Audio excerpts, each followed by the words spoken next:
Good morning, and we are delighted to have you with us. I'm going to read what you already know, but nonetheless, I'm going to read it. In this full part of the competition, you are taking on a fictional business identity and assigning a fictional business identity to the judges. Please make sure everyone knows who you are and who they are before you begin. You will have 25 minutes with a 5-minute cushion to describe the legal, financial, and ethical dimensions of the problem, and to recommend a solution that passes muster on all 3 counts. During this time, teams will be uninterrupted. When you're finished, the judges will ask you questions for 20 minutes.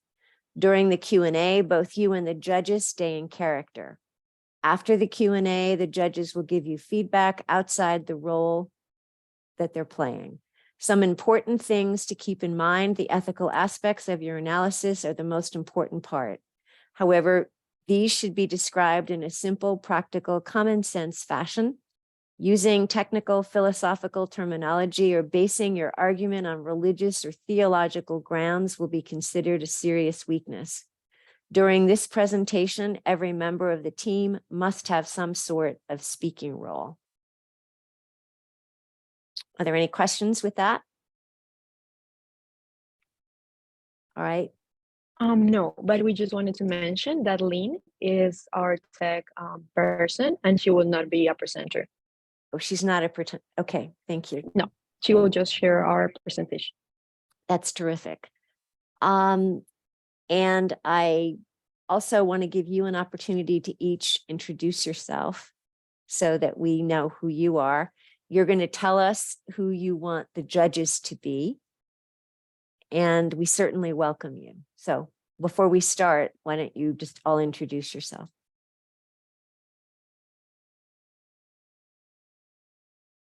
Shall we start with Madeline?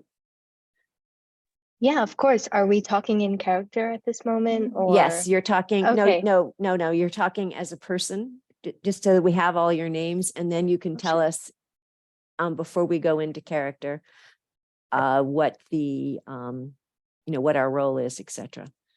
Yeah, of course. Yeah. So my name is Madeline, and I'm a sophomore at Montgomery College, graduating this spring. And me and everyone else on my team today is a part of the Macklin Business Institute, which is an experiential learning program here we have at MC. Thank you. So let's just keep going. Okay, so my name is Mariana. I'm also a sophomore. Right now, my major is business, but when I transferred to a 4-year university, I'm going into international business. And we're pretty excited to be here. We expect you to be the executive board of JP Morgan Company. And so we will be playing the role of consultants. That's terrific. Okay. And everyone's introduced themselves? No, not yet. We have 2 more people. So my name is Deepika. I'm also a sophomore here at Montgomery College, and I'm excited to be here today to share with you our project. As Maddie said, we've been working on this for quite a while, so very excited to present. And my name is Felicia, and I am a freshman. I come from Ghana in Togo, and I'm really happy to be here today because this is my first time presenting at the IBEC. Yeah. That's wonderful. All right. You all indicated that you wanted to put this on 25 minutes, and so that's exactly what I'm doing. And you indicate to me when you are starting, and I will start my time. Perfect. I think we can start now. Okay, I'm hitting start. Okay. Good morning. My name is Mariana, and I'm the director of the MBI consulting team. We are glad to be here today to present our solution to you on your ethical dilemma your company JP Morgan is facing. For business to business, we understand that it is not easy to give solution to issues that have financial, ethical, and legal implications, which is why our team is strategically composed by the Pika, our financial consultant, Madeline, our legal consultant, and Felicia, our ethical consultant. JP Morgan one of the largest banks in the world, announced its plans in 2020 to become part of the Net Zero Banking Alliance, which brings together a global group of banks committed to aligning their portfolios to net zero emissions by 2050.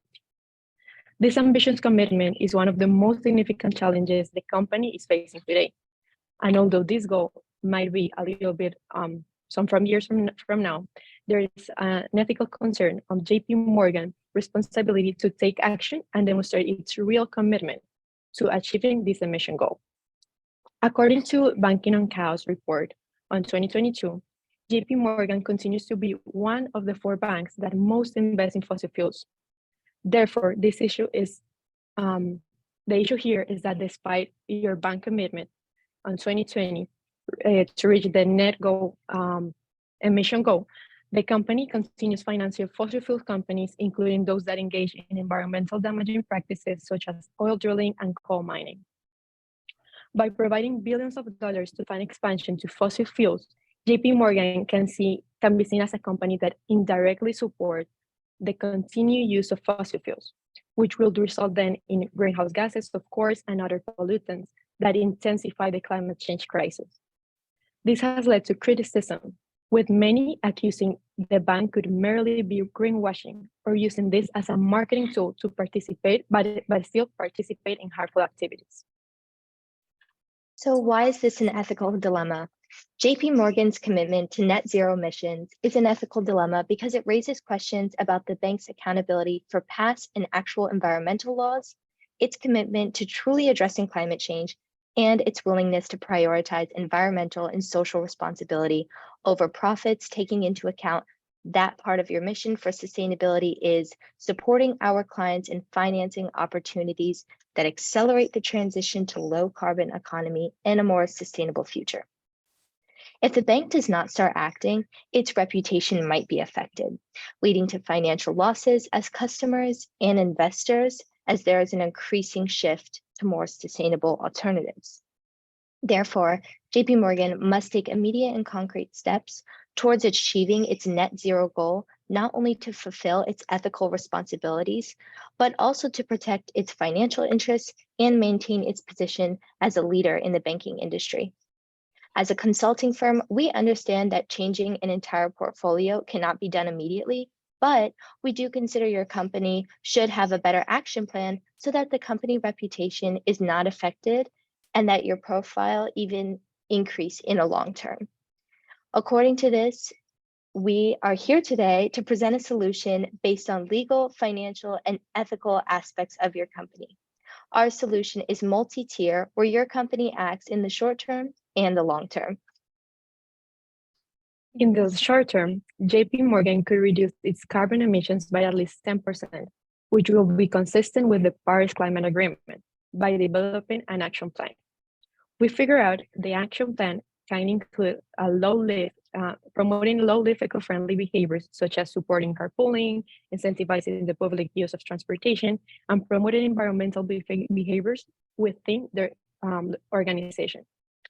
JP Morgan can also engage with environmental groups, investors, and other stakeholders to understand their concerns and perspectives on the bank net zero commitment. This could help the bank identify areas where it needs to improve their sustainability practices and, of course, build trust with the stakeholders. By taking these steps, JP Morgan can be an example for its employees and its customers, while also reducing their carbon footprint. Moving into the long-term actions, JP Morgan should plan to shift its portfolio to emphasize renewable energies. This approach will not only be good ethically, but also financially, as it will pay off in the long run when fossil fuel companies are replaced with other types of energy. This at the same time will increase the company's reputation, since it could be advertised as a new environmental focus for the company, promoting a positive image and attracting environmental conscious customers and investors. Furthermore, JP Morgan can implement more specific criteria for the companies it does business with. This meaning encouraging actions that companies do to promote positive environmental impact. We think the criteria could include focusing on renewable energy sources companies, evaluating companies' sustainable and environmental performance, and investing in companies that are actually taking steps to mitigate climate change. Overall, by implementing these short and long-term plans, JP Morgan can demonstrate its commitment to this net zero goal for 2050, also being an example for the Banking Alliance and promoting environmental responsible practices among its employees and its clients. Now, the consultants of the MBI consulting firm will explain in more detail how this solution will benefit JP Morgan on their specific expertise. I will hand on the word to Jeff Depika, and she will discuss the necessary financial considerations.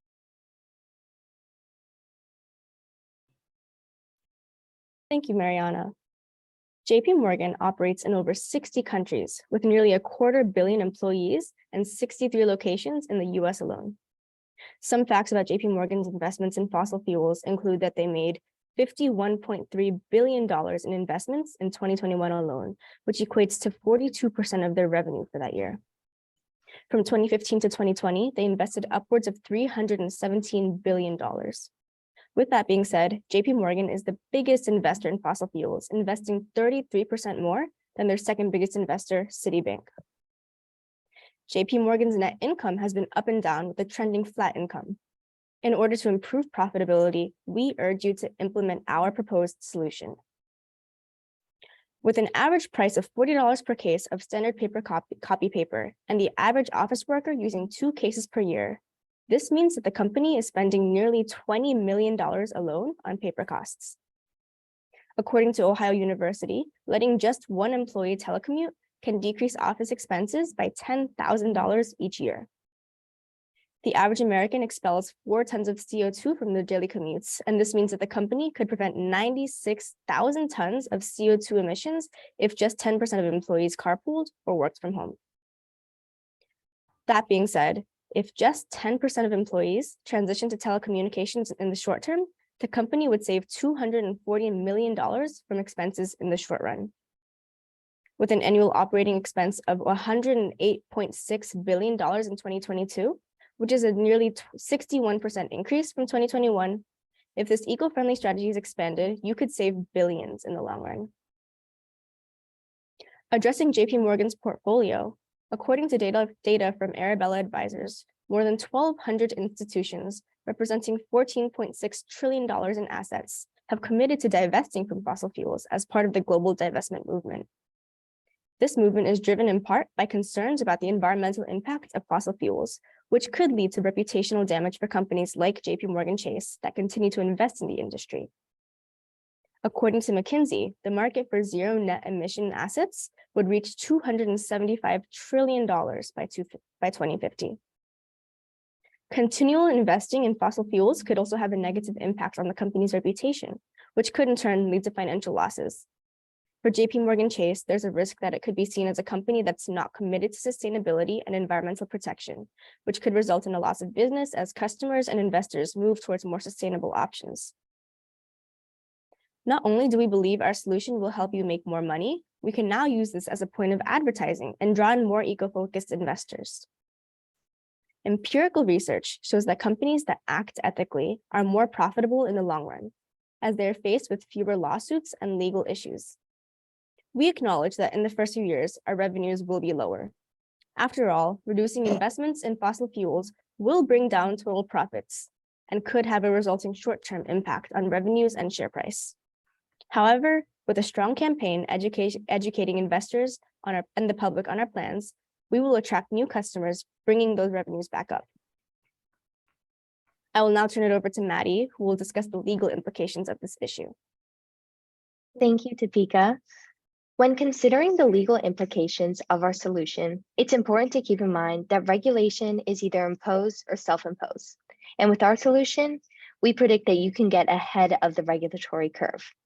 In recent years, several bills have been proposed in the United States Congress that seek to limit investment banks' financing of fossil fuel companies. The following are current acts and laws in place that investment banks must comply with.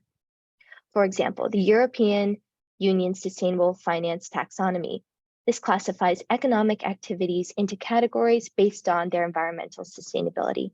Here, investment banks must disclose the extent to which their investments align with the taxonomy, which could discourage investments in fossil fuel companies. The Dodd-Frank Wall Street Reform and Consumer Protection Act includes provisions that required public companies to disclose information about their use of conflict minerals, including fossil fuels, and their greenhouse gas emissions. The New York State Climate Leadership and Community Protection Act actually requires the state to reduce greenhouse gas emissions to 85% below the levels that they were in 1990 by 2050. It also establishes a Climate Action Council to develop and implement a plan to achieve the emission reduction goals. The Financial Services Climate Change Act of 2019 requires large financial institutions to disclose their climate-related risk and create a plan to transition to a low-carbon economy. The Banking Fairness and Accountability Act of 2019 actually prohibits large banks from providing financing for fossil fuel extraction and infrastructure projects. Banks also must consider these additional laws to get ahead of the regulatory curve. Security laws encourage investment banks to comply with regulations that require companies to disclose material information about operations, risk, and financial performances. Environmental laws are forced regulations that govern the exploration, extraction, production, and transportation of fossil fuels. And these laws are basically a standard for air and water pollution, greenhouse gas emissions, and other environmental impacts that require companies to get permits and licenses before undertaking these certain activities. Anti-corruption laws are regulations that prohibit bribery, kickbacks, and other corrupt practices. Fiduciary laws are in place basically in the best interest of their clients and provide them with suitable advice and recommendations. And this duty basically limits their ability to finance fossil fuel companies that are deemed to be risky or that are subject to negative public opinion or regulatory scrutiny. The trend here is clear. Laws and regulations are increasing the risk and penalty for being non-environmentally friendly. Our solution, once again, allows you to get ahead of future trends in regulations right now. We can thus see that when investment banks finance fossil fuel companies, they are not honoring their fiduciary duty due to their carbon footprint increase from financing fossil fuel projects that have a risk of environmental damages and direct impact on greenhouse gas emissions. Again, by abiding by these legal considerations, you can reduce settlement payments, prepare for future imposed regulations, and get ahead of the legal regulatory curve, which in turn means less lawsuits. I will now turn it over to Felicia, who will discuss the ethical aspect of this issue. Thank you, Maddie.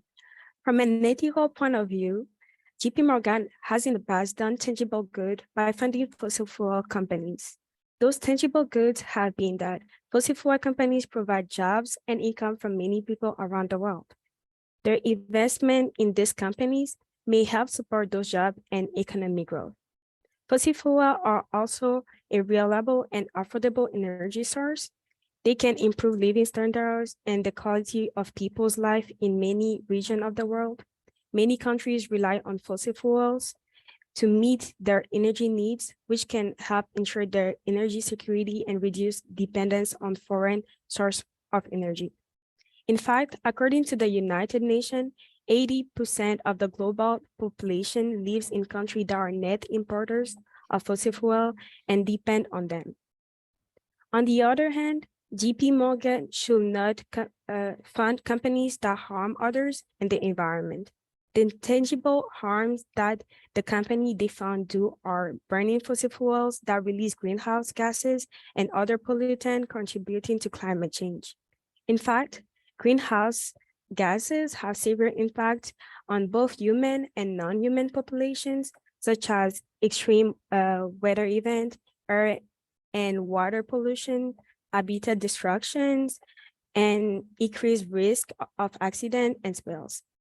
In particular, indigenous and marginalized populations are severely impacted. They can lose their land and resources, and their health can be impacted. Investing in fossil fuel companies raise important ethical issues because of the negative impact that fossil fuel can have on the environment and on human well-being. Furthermore, JP Morgan's pledge and mission statement prohibit such investments. Our solution allows JP Morgan to do the right thing and align itself with its pledge and its mission statement. By implementing our solution, JP Morgan will reduce its climate change footprint while profiting from ethical shifts. In fact, even if fossil fuels still represent 80% of the global energy production, cleaner sources of energy are gaining ground. About 29% of global electricity currently comes from renewable sources, showing that renewable sources of energy are becoming more important. Also, according to the United Nations, renewable energy is actually becoming the cheapest power option in most part of the world. Prices for renewable energy technologies are dropping rapidly. The cost of electricity for solar power fell by 85% between 2010 and 2020. The cost of onshore and offshore wind power fell by 56% and 48% respectively. Those falling in prices make renewable energy more attractive all around, benefiting low and middle income countries where most of the additional demand for new electricity will come from in future years. And most of the investment are now going to cleaner technologies. On this chart, we can see that investment are decreasing in sectors like traditional oil and gas activities and increasing in the sectors of clean technologies. The exception will be the Middle East. A question that might cross your mind might be, what about all this tangible good that JP Morgan is doing through the fossil fuel company they are funding? Of course, we don't want those people to lose their job and all those countries to be negatively impacted. However, by considering some additional information, you can see how our solution will still provide jobs, income, and help countries. In fact, every investment in renewable creates 3 times more jobs than in fossil fuel industry. According to the IEA, the International Energy Agency, the transition toward net zero emission will lead to an overall increase in energy sector jobs. While about 5 million jobs in fossil fuel production could be lost by 2030, an estimated 14 million new jobs will be created in clean energy, resulting in a net gain of 9 million jobs. Also, when looking at the 80% of the global population that lives in countries that are net importers of fossil fuel, about 6 billion, which is about 6 billion people, we can get another perspective. In fact, the dependence of their countries makes them vulnerable to geopolitical shocks and crises, and JP Morgan, by implementing our solution, can help fight against that. Another outcome that JP Morgan will accrue by following our suggestion is that it will have a better image and reputation as a company that follows ethical principles. In fact, our solutions are based on the Global Business Standard Codex of the Harvard Business School, which outline the code of conduct and principles that corporations must follow. By implementing our solution, JP Morgan uphold many of those principles. However, 3 main points are enforced by our solution. The first is the reliability principle, which states that corporations should honor their commitment, whether or not they are enforced by law. This principle is exemplified by our solution because we make suggestions that help JP Morgan reach their goal of having net zero emission by 2050. The second is the transparency principle, which states that business must be conducted in a truthful and open manner. This will help JP Morgan show that they are not greenwashing and make people believe in their words. The last one is the dignity principle, which states that the dignity of everyone should be respected. In fact, it promotes the protection of health, safety, privacy, and human rights. This principle is part of our solution because we strive to help JP Morgan do less harm through their funds. Now I will hand things back to Mariana. Thank you, Felicia. It was a very complete ethical section. As it was previously explained by the MBI consulting firm, there are legal, financial, and ethical matters that can be addressed with our proposed solution, which once again is, for the short term, reducing carbon emissions, encouraging eco-friendly behaviors within the company, and improving sustainable practice by building trust with stakeholders. For the long run, shifting the portfolio to emphasize in renewable energy, advertising this new environment effort from the company, and implementing criteria to evaluate the client's environmental impact. In conclusion, while JP Morgan commitment to becoming a net zero carbon emission company by 2050, is a positive step towards addressing this climate crisis, you must ensure that your clients do not see JP Morgan commitment as merely greenwashing, or that it's avoiding unintended consequences, and that on the other hand, JP Morgan sets more ambitious goals to reduce its carbon footprint. Through sustainable financial practices, investment targets, and carbon emission reduction goals, JP Morgan can become a leader in the fight against climate change by progressively changing their portfolio and focusing on creating a more sustainable future for all. Thanks once again for having us today, and we are now open to receive any comments or questions you might have. Thank you very much. Can we return to, can we take out the video and so we can see each other?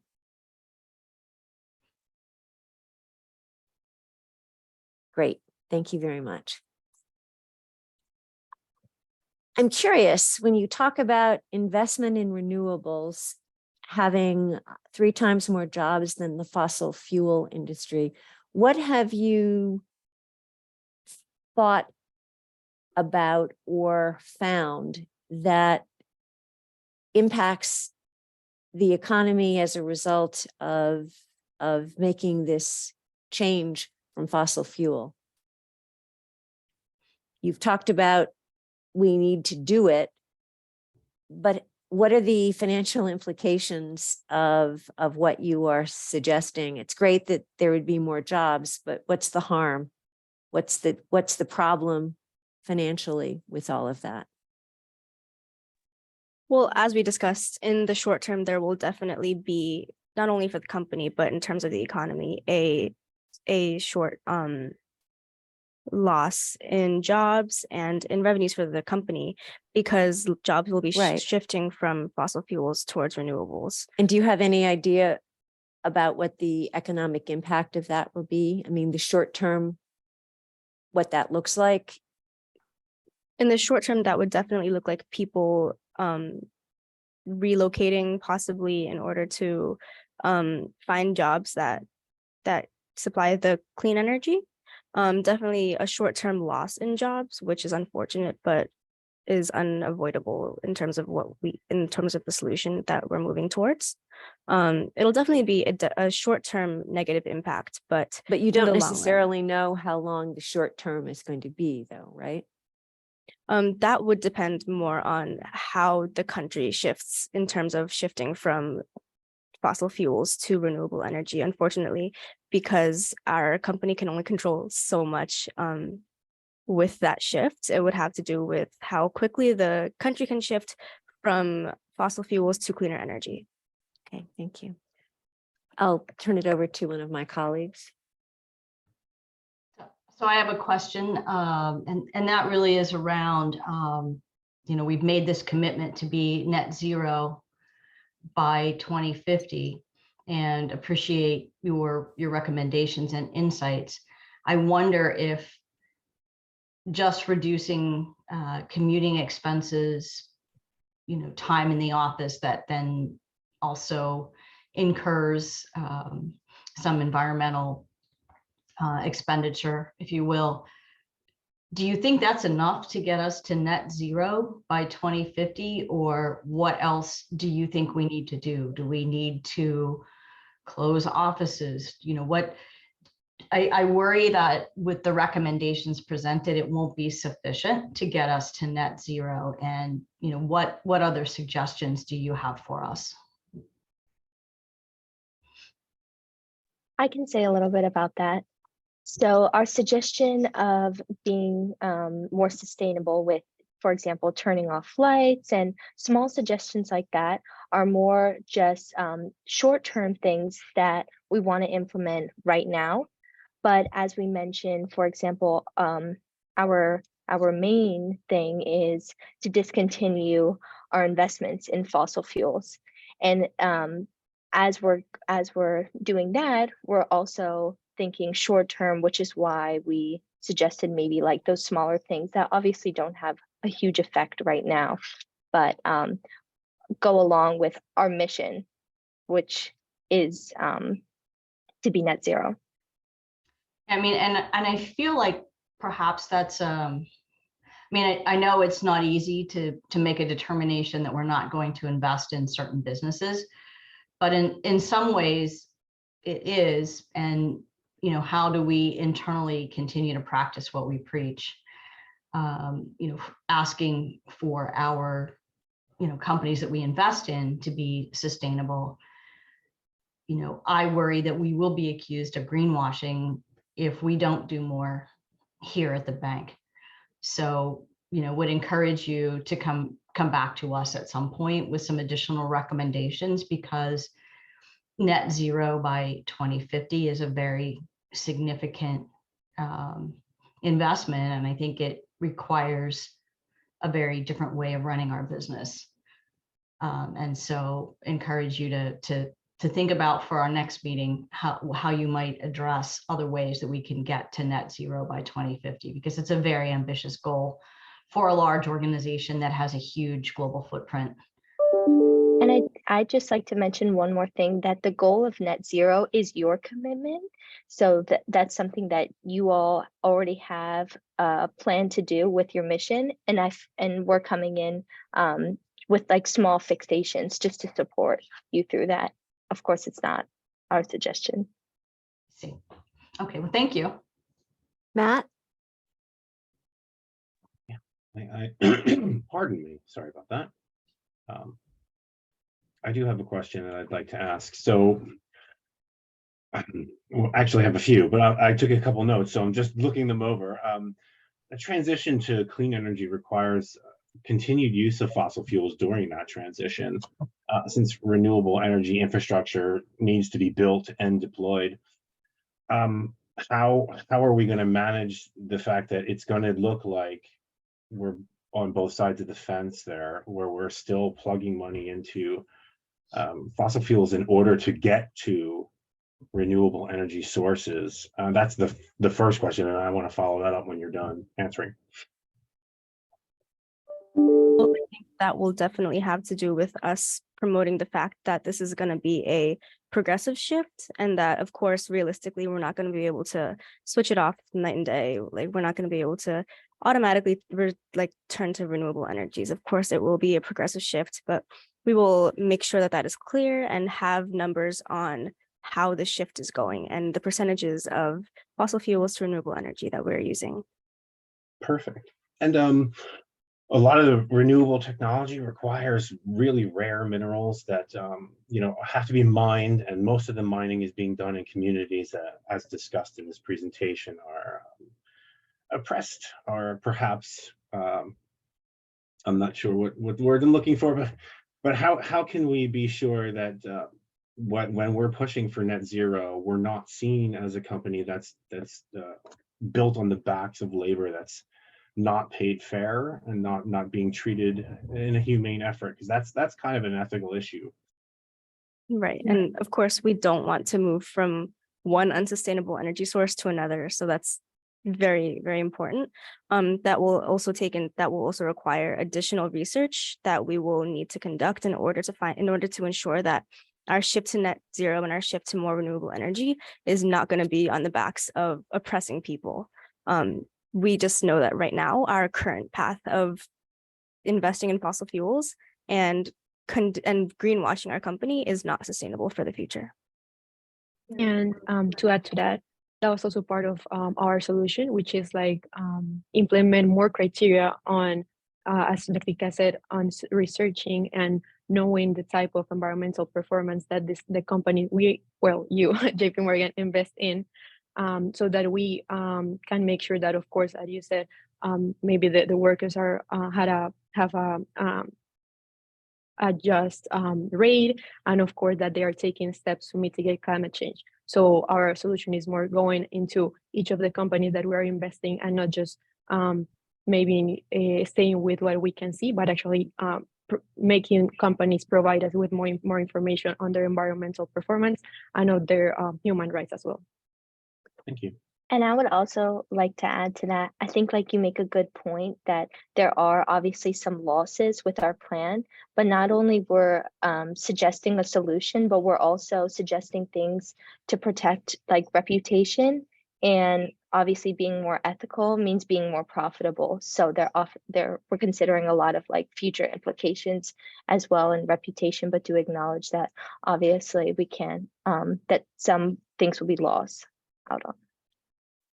My question is, are you aware of the things that we have been doing toward this? We acknowledge that 2050 is a very demanding and challenging goal, but we have to protect and to encourage our commitment. We have indicated, I believe it was in 2021, in November, we came up with what our plan was by 2030 to prove our seriousness and commitment that we are in fact doing this. We're not just throwing out a number of 50, but working toward it. And we are one of the first companies in many cases to be getting involved in this area. Do you have any thoughts about the kinds of things that we indicated we would be doing between now and 2030? And do you feel that that's a recognition of our commitment? So we are aware of your current commitment that was written back in October towards being net zero. We do believe that there are still steps that we can take in the short term that can help get us towards that goal. A lot of the commitments that were made in that commitment were more long-term goals, and there wasn't a set timeline with it. And so to ensure that we do meet that goal, we're coming in with additional solutions that set a time frame of short-term and long-term to ensure that the goal is met. Okay, so just so we're clear, we have goals for 2050, but we've also made public goals for 2030. Right, So yes. the 2030 is definitely, and that was done to demonstrate the priority that we have. Right, we're aware of that. And we're just here to make sure that that goal is met and that we're coming in with short-term solutions as well as these long-term solutions with how they invest in their portfolio and how they invest in client companies. Okay. I have one more question because I was interested in the statement that you made in the presentation and then just followed up on now, which is that ethical companies have fewer lawsuits and fewer legal issues. I'm curious to know the research that supports that, and any specific actions that you've learned from the research that are going to be most helpful.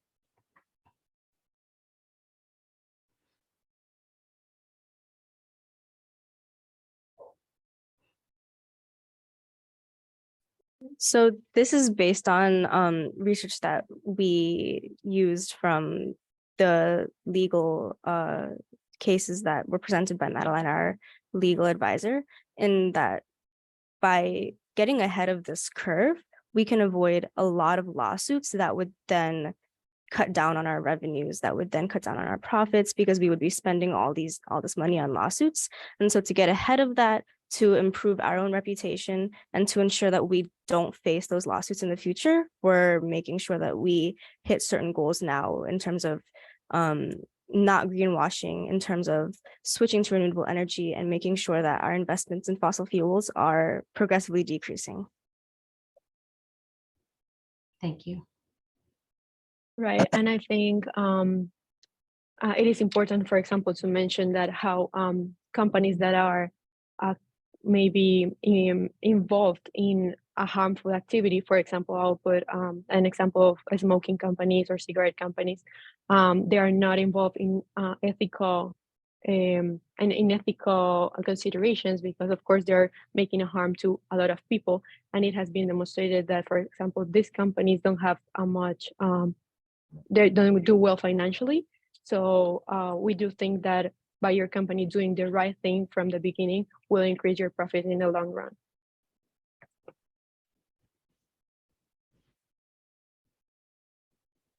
Matt, do you have any more questions? I'd be curious, how long of a run is that until we can increase our profits?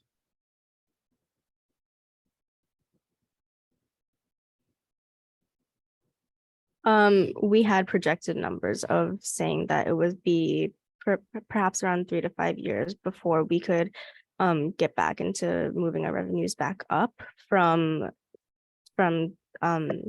decreasing our investments in fossil fuels and switching into renewable energy.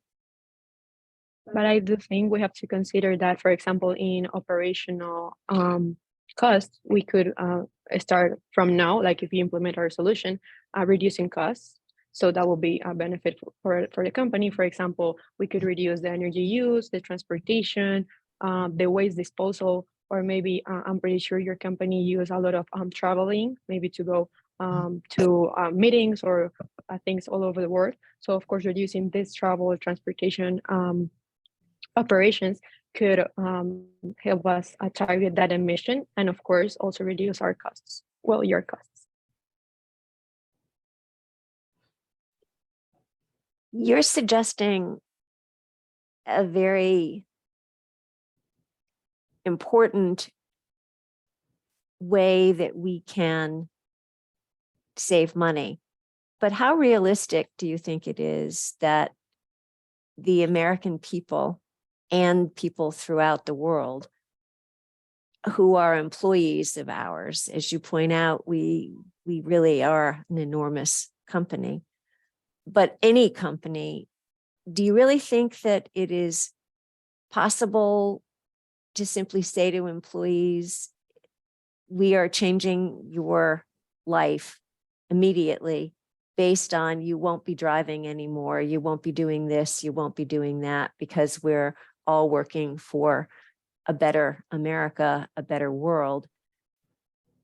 What do you see as issues that will need to be resolved in order for the fairness and the respect to employees, many of whom I'm sure are doing many things in their own lives, but you're making a very sweeping change of how people operate. And I'm wondering what your thoughts were behind that beyond just saying it's the right thing to do, what's the reality and practicality of that, in your opinion?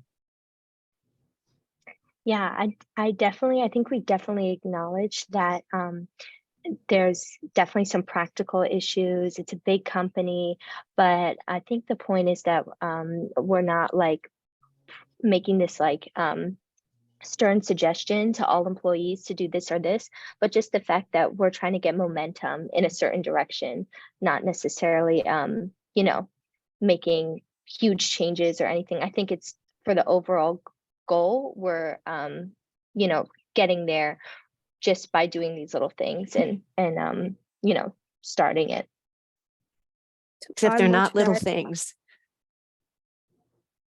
Yeah, I'm curious if did you say 10% would be working off-site? That was, so for those 10%, who pays for the hardware that they're using? Are they responsible for paying for their high-speed internet that they're likely going to use so that we can have Zoom calls like this? Is that something that where we're saving money by putting the cost on our employees? We could also definitely implement approaches that can make sure that the employees feel supported while they're working from home. We also acknowledge that this wouldn't be a, again, a off and on switch where it would be immediately shifting. There could definitely be ways to implement this in a more gradual way where employees, instead of working 5 days in the office, are working 3 days in the office, and they can telecommute for 2 days. There's definitely ways to implement this in a slower way so that employees feel comfortable and feel adjusted to the shift. Thank you. And what would some of those ways be? Well, as I mentioned, shifting. So instead of 5 days in the week in the office, they're working 3 days in the week. We could encourage employees to maybe carpool and incentivize that. Maybe use public transportation if they would like to. Again, we're not forcing any of these rules on people, but and also acknowledging the fact that some people might be resistant to the change. But I think any change towards the goal is positive change at that. Right, and I would like also to say that this transition to low carbon economy also presents a lot of opportunities for your company for innovation and growth, maybe development of new technologies, new business models, which, for example, the internet is now on everyone in every company. So we could also maintain our competitivity in this aspect of the new technologies or new business models that could be a great opportunity for the company as well. Thanks. Also, Any more questions, Carrie? I think Felicia started to say something. Did you want to add? yes, I was going to say also about how realistic this can be. I think it's pretty realistic since other companies or other region of the world are doing it, as like when we take European companies. But I think that because of the culture, that I would say culture of the company in which we are, I think we should raise awareness like toward this subject so that by 2050, we can have a mind shift into our employees' mind too, so that they can be more aware of like what this mission means to us, to the company, and thus actually take those habits and decrease their own energy expenses. I'm just going to make just a final comment from my perspective, and that is the topic of greenwashing, which is such a challenging issue for organizations who may even be doing really good things. Do you feel that more regulation needs to be in place to reduce issues of greenwashing, or how do the organizations that are really doing things to move the needle, how do they separate themselves from those that are just saying it? And so really would appreciate your perspective on, where we're going to go on this topic of greenwashing. Well, I definitely think it would be hard to set hard regulations on what companies can say, of course, with their speech. But I think there is, just from a consumer perspective, a feeling you get when you see that a company is greenwashing, for instance, with like fast fashion brands, when they say that their clothes are 100% whatever, there's like a feeling you get when you see that. Whereas if a company is actually moving towards renewable energy, towards decreasing their fossil fuel consumption, we can definitely market that with more numbers, with data behind these facts, so that we can prove that we're actually doing these steps. And like in general, with all these companies, they can take these steps on their own in order to prove that they are not just greenwashing and using these catchy phrases that make them seem like they are sustainable and ethical.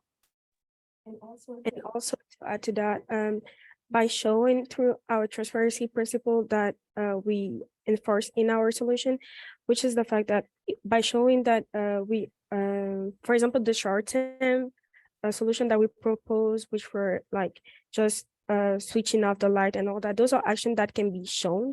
Like, we know that those are little actions, but just by showing those to the public that we are actually doing it and implementing it like into our employees who are actually people just like us, just show that we are actually going forward it and that a common effort is put into this. And just to add to that, if we were to say that that our step towards this was maybe just advertising like an environmental effort, like maybe other companies do who are greenwashing, that would be more of like an example of that. But I think here, just to add on to what everybody's saying, like we're changing our financial practices, our investments, and I think kind of taking it more to its core is definitely a good sign of not greenwashing. We have reached the end of our playing a role with you, and now we're going to be who we are in giving you feedback to support the rest of the competition. We'll tell you about what we think your strengths are and what we think you might want to consider for the future. But we also want to be able to give you some pointers around the 10-minute and the 60-second, the 90 seconds. So I'm going to invite my colleagues to start and give you feedback from their own business perspective, our own business perspective, to hopefully support you. Carrie, do you want to lead off? Sure. So first of all, this is a very important topic. Just really impressed and pleased that you took this one on. It is definitely one that all businesses are facing. I do happen to have responsibility for ESG in my own company, which is why I signed up for this session, because I wanted to hear what you all had to say. And so really appreciate the research that you did. I think one piece of feedback, and I may have set you up just a little when I asked the question about where the research on fewer lawsuits, et cetera, came from. I think one of the things that you might want to consider adding either to the executive summary or even footnoted on your slides, because I think a lot of executives will take your slides and go back and read further some of the additional resources that you quoted. And I think it's just a good form to actually cite the reference specifically in your slides. I actually am pretty familiar with the research around ethical companies having fewer material lawsuits and so on and so forth. So that's why I asked the question, and it was actually, at least the one research I'm familiar with, could be others, but was from George Washington University. But I think that the only other piece of feedback I would give is, clearly you guys have researched this because you were very comfortable in the Q&A. So don't feel the need to read the script of your presentations. See if you can get comfortable with, I believe this, stamp for it, because you were very confident from my perspective in answering. So see if you can do more without reading. I'll turn it over to Matt. But great job. Yeah, I want to start by saying I'm super impressed. I thought that you guys were really good. And it takes a lot of bravery. I'm not, as you can tell, I'm not much of a public speaker myself.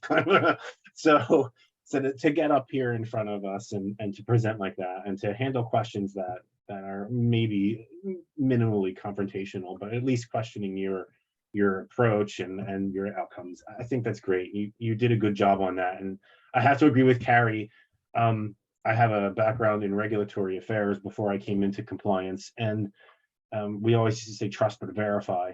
That's the slogan. So having those citations and having the data available, if not in an appendix or something, but visible on the slide is big. And I think that's going to be very big to help you guys out.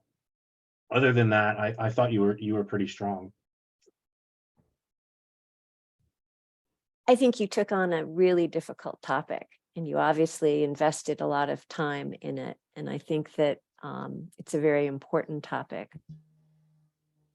In your role as a consultant to JP Morgan, I think it would have been helpful if you had addressed the reality of the kinds of things they have been doing since. Because I think it's much easier for a company to accept new and big ideas if they're recognized for some of the things they did. And I've got, which you probably read as well, I've got the press release they did on the reason that they were providing the 2030 interim targets. You didn't speak to any of them. I don't know whether you had a chance to see that, but I think that building off of something that somebody is already trying to do gives them a little more. I mean, what we all want is for people to take our ideas, and we want to make it easier for some people. And based on, the arrogance of JP Morgan, based on its large size and its reputation, it's just important to think about what does someone need in order for them to shift. And I'm sure you did that in a number of ways, but I'm thinking that that's really important. And as you think about your 10-minute, it's really important to be really specific. I'm going to just, you've been called back, you gave your full presentation. Now you're being asked for a second visit to speak only about the ethical aspects, which you're more than capable of doing, to explain why your solution successfully handles any ethical issues. You don't have to talk about, the money and the legal, because they don't want you to. They just want to focus on ethics. But you can't use any of your slides, as you obviously know. And so I guess my question is, how will you narrow this down in a way that allows you to be forceful and realistic in asking for something that no one's doing, that obviously needs to be done? So have you been thinking about what might make that work for you?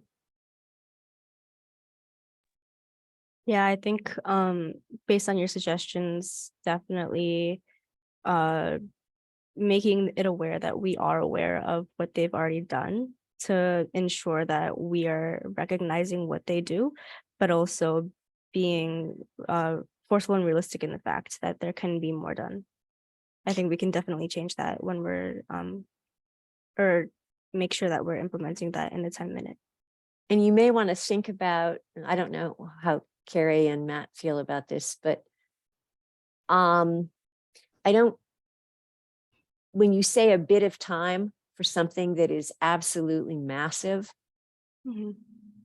that there may be a better way of phasing things in to, what you're saying is essential for the, for the good of the world. We know that. But there always needs to be a leader who is willing to take those risks. And based on the incredible fiduciary commitment that the CEO has of JP Morgan, I'm just concerned about the ability to really hit a sweet spot, hypothetically, in this situation that can feel realistic to a leader who is still insisting that his employees all come into work. Right, definitely. Sorry? I was just gonna agree with you and say that we will definitely be taking that into account when we're restructuring our 10-minute after this presentation. Carrie and Matt, do you have any suggestions for how that might? That's the $64,000 question, right? How do you, the executive team and the CEO of JP Morgan are going to have, limited time to consider all of this. Having a really good handle on the existing commitment is really important. I also think that particularly in financial services industry, and I know you did some of it with your slides, but if you're not able to use slides tomorrow, to be really clear on the numbers, because that's what an executive team of a JP Morgan is going to be thinking about. What are the numbers? And as Gail said, this is a very challenging topic, right? And accusations of greenwashing are, some organizations will say no matter what we do, we're going to be accused of it. And maybe one other thought, especially thinking about the ethical implications of all of this, if that's the primary focus of tomorrow, it's an interesting challenge for me as I think about it for our own work. The focus on ESG is really on E, but a lot of what you were touching on was the S, and the impact on the social side, right? The impact of the people in communities, and ensuring that we're not doing more harm than good. And so having maybe at least being ready for, are there questions, Gail, in the 10-minute session? No. There are no questions. No. So, I would be really, really clear on numbers and timeframes once you've acknowledged what has been done, but to, truly help them understand the benefit from an ethical standpoint of what these numbers are going to help them do. One of the things, and forgive me, Matt, if I'm preempting your next thought, but one of the things that just occurred to me, how many employees did you say they have? 250 million? 240,000, you said, right? 240,000. So you've got something really powerful there. I mean, you've got arrogance of JP Morgan's own sense of itself. But think about how JP Morgan would feel and be if 250 million people, because the company perhaps works and gets things from employees about what is it that the individual can do in this larger, more complicated issue. Your idea of, not driving to work and a number of other things are good, but think about the incredible pride that JP Morgan would have if they're also a company that has, from an individual basis, really committed their people as responsible and caring, whatever the label you want to give. That obviously requires, and I don't know what your research shows about what, there's a variety of ages, but if you have any data that allows you to make sensible claims, if this is the generation that cares the most about the environment, there's something really powerful about creating from a purpose that can be really important for the company. And I don't have in front of me what their values are. I looked at it, but nothing really jumped out that struck me, but it seems that there's a talent pool there that could be very much in favor, maybe not the total extreme of what you were talking about in terms of what the time span will be, but did you get any ideas about what individuals could do within a company like that, besides the not driving and all of that? Besides those individual actions, we can definitely do more research on how to incentivize them to do more things as individuals, because as you said, they are a very big company, and considering that only a handful might be genuinely interested in making 100% shifts or in making radical shifts, we can definitely do more to focus on how they as individuals can create an impact. And I don't want to in any way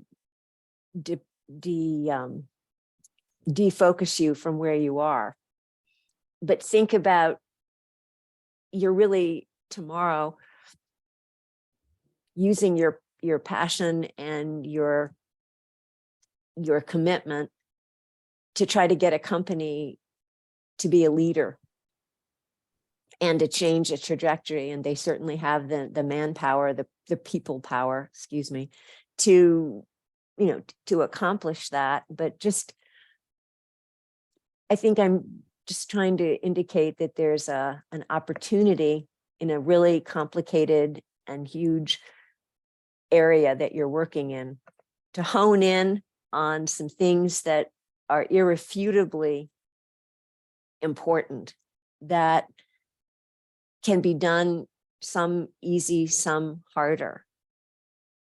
Matt and Carrie, do you have anything to, you know, to add to? I don't think I can add anything to what's been discussed already, although I do want to second what Gail had said with being aware of what JP Morgan has already done, and perhaps leading with, hey, you guys are doing a great job, but we need to do more. Like, it's always a nice approach. And again, in what I do at Olympus, we always, if we have monitoring observations from a field, we will always have the meeting with the business and always meet them with a handout, like, oh, you did this really well, and then hit them with the, however, we need to change this. And it's always a good approach. And I'm guessing, I've never done this before, so you do this again for just 10 minutes with no questions. So that's going to have to be the boiled down, concentrated version, right? So I do think that was a really good suggestion from Gail. That's one to take to know. And I don't have much else to offer. But I wish Gail is the experienced one in these. Yeah, this is my first time too. So I've been a judge, but I haven't been on the second day. But I really do commend you for taking on this really big topic, and to take on an organization who, while making commitments, Gail, your point about, everybody has to come to the office. That's a big deal in financial services. They want everybody in the office. We're owned by private equity. They gave us a huge push to get everybody back in the office, but we were doing great. And we had really, good performance. So why is it we have to have everybody in the office, except for the fact that we, and so this isn't necessarily our issue, but it's going to be their comment, right? They have leases on buildings, right, in New York City, and so detangling themselves, and what's going to be the impact, thinking about the impact on cities, right? What's the impact on downtown New York, right? Gail and I are in the Boston area. The impact of downtown Boston or other cities that are really feeling it. The local businesses that are not supported by not having employees in the office. It's a real balance, and I think you guys made a good point of there will be short-term pain as this economy shifts to address some of these issues that we've ignored for too long. I think try not to boil the ocean tomorrow, I guess, is my advice. You've got 10 minutes. Maybe you think about it. Gail can correct me if I'm wrong, because she's a judge for the next day, but pick a key focus. You can say, look, we spoke in broader detail in our last meeting about this. Now, we've got, this time together, we'd like to hone in on one aspect. Gail, I don't know if that's good advice or bad, so you can tell me. I think what matters is the passion that you have for this issue and the desire that you want to have make a difference. Step back and think about, of all you've done, what is the most compelling and what is the most realistic? And I don't mean realistic in terms of, abandoning difficult ideas. I mean realistic in terms of how you can present it or how you can modify isn't the right word, but Carrie's right. It's just so complicated. And maybe you can't give the nuance if you cover the big bandwidth of everything, it may not be as effective as if you hone in. And I guess it's a good place to ask you, so what are the most important points that you have that you will say that you think need to be said in that 10 minutes to architect a change? It's really good advice. Well, we would definitely ensure that it's clear that we have both short-term and long-term goals. I guess maybe making it clear that we are not expecting 100% employee satisfaction or 100% of employees to go along with this. As you said, making sure that it's realistic. You don't need to, excuse me for interrupting, but I don't think, and correct me if I'm wrong, Carrie and Matt, I don't think you need to weaken your argument by qualifying that not every employee will like it. I don't think that's, you don't need to do that. I don't think. I don't know, what do you two think? I think that there's going to be a core group that will be very excited, right? Every organization has, leaders, followers, and those who are going to protest everything just as a matter of, I'm going to protest everything. So, and I think, Gail and Matt and I see that in our organizations. So, you have an opportunity to search for the leaders who want to be a part of this. That's a And good way to couch that. Yeah. It that, is. And because there's going to be the group of people that believe, but aren't sure they want to commit, right? And so you're going to have the leaders, and then there's the ones that aren't sure if they want to commit. But I think, especially for your 10 minutes is, perhaps you focus on, there's a group of leaders in every organization that wants to help us facilitate that change. Mm-hmm. Let's get these good heads together and let's focus on, this short-term goal and this long-term goal. And, sometimes you just have to start somewhere when you're tackling something that is so big. So I think you can, I don't know how compelling the argument, Gail, it will be to say we need to start somewhere. So let's pick something that will have a meaningful impact, that will gain the level of commitment and excitement across the organization. And maybe you have a few recommendations on what that is. Well, the other thing that you can think about, you have the power of numbers. And you know how many employees there are. I don't know whether Glassdoor or other things. I think we've been saying all along that millennials are the most committed. Is that correct? To improvement? Younger, right? Yeah. I don't know what that noise is. Do you hear it? Yes, that's the work they're doing in my backyard. I'll go on. Okay. No problem. I guess I'm thinking millennials are certainly very committed to all of us should be, but you might want to look at particular, if there's some way that you can get some handle on the kinds of breakdown of employee ages, just in general. And not sure how, but Glassdoor and some other things may have some.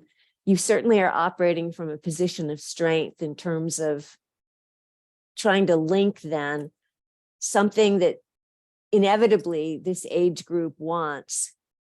And, so do people my age. I mean, but the point is there's a way of tapping in without changing what you're doing, a way of tapping in to some statistics. If it's in fact possible that there's 40% of people fall into the age group, or you can make an assumption, and it's probably, if you've done some research, you'll be able to at least come up with some kind of generality that indicates what the power of these employees participating in what your short-term or your long-term is. That really has a huge impact on the energy in a company, especially, and I use the word arrogant, not intentionally disparaging of a company, but simply when you are as good as they are at what they do in the business that they obviously have great confidence in themselves and their capacity to make things happen. And so you can take advantage of their desire for excellence and their desire to make change by linking them to this bigger issue that they've already stepped into. And if you haven't looked at and I just Googled simply progress of JP Morgan on climate change or something, you might be able to find some things that will make it easier, that is not rewriting, the world of what you did, but giving you some stellar points that can be very specific, that can resonate with them. Do you have any questions for us? And I don't know, did we just help you or make you feel, why the heck did you come here? Because you didn't want to hear all of this. No, but we you really help care us. Yeah, about that you was super succeeding. helpful. Thank you so much. Yeah, that was super helpful for taking notes. We just Yeah, want you- that's why we are kind of like just taking notes and to improve it. But I do have a question, and then tomorrow we're supposed to again present our solutions, right? as I indicated, yeah, and I'll that what Mhm. all they're asking of you tomorrow is that because you were so, you were so good, and this happens in the world of that you'll be moving into when you get jobs. A lot of people probably presented to them hypothetically, and they're calling you back.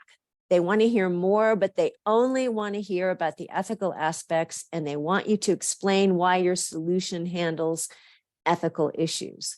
So you don't have the burden of trying to give financial justification, but you don't want to talk pie in the sky. You want to talk about the ethics in terms of the ethical solution, in terms of what your purpose is in not only showing the responsibility of the company and its trustworthiness or its, whatever, but you're also talking about how it can demonstrate the role that JP Morgan wants to play in helping, the world and the country, whatever. I mean, the language for that. I don't, and I don't, but I think you have a real opportunity to speak to their leadership and